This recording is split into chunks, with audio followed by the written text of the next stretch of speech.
വ്യാജ ബലാത്സംഗ പരാതി നൽകിയാൽ മാത്രമാണ് പോക്സോ നിയമത്തിലെ 22-ാം വകുപ്പ് പ്രകാരം പരാതിക്കാരനെതിരെ കേസെടുക്കാനാവുകയെന്ന് ഹൈക്കോടതി. എന്നാൽ വ്യാജ പോക്സോ ലൈംഗികാതിക്രമണ ആരോപണത്തിൽ പരാതിക്കാർക്കെതിരെ കേസ് നടപടികൾ സ്വീകരിക്കാനാവില്ലെന്നും ഹൈക്കോടതി ഉത്തരവ്. വ്യാജ പോക്സോ പരാതി നൽകിയവരുടെ കേസ് റദ്ദാക്കിയാണ് ഹൈക്കോടതിയുടെ ഉത്തരവ്.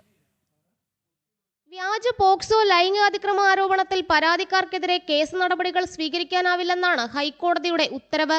വ്യാജ ബലാത്സംഗ പരാതി നൽകിയാൽ മാത്രമാണ് പോക്സോ നിയമത്തിലെ 22-ാം വകുപ്പ് പ്രകാരം കേസെടുക്കാനാകൂ എന്നും ഹൈക്കോടതി ഉത്തരവിട്ടു. വ്യാജ പോക്സോ ലൈംഗിക ഉപദ്രവ ആരോപണം ഉന്നയിച്ച് പരാതി നൽകിയ 2 പേർക്കെതിരെ എടുത്ത കേസ് റദ്ദാക്കിയാണ് ഹൈക്കോടതിയുടെ നടപടി. പ്രതികൾ നൽകിയ പോക്സോ പരാതി വ്യാജമാണെന്നും പെൺകുട്ടിക്ക് നേരെ ലൈംഗികാതിക്രമം നടന്നിട്ടില്ലെന്ന് പോലീസും അന്വേഷണത്തിൽ കണ്ടെത്തിയിരുന്നു.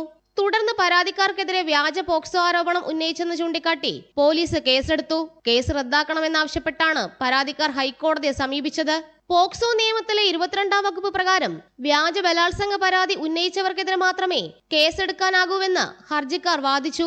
തങ്ങൾ കേവലം വ്യാജ ലൈംഗിക ഉപദ്രവ പരാതി മാത്രമാണ് നൽകിയതെന്നും വാദമുയർന്നു.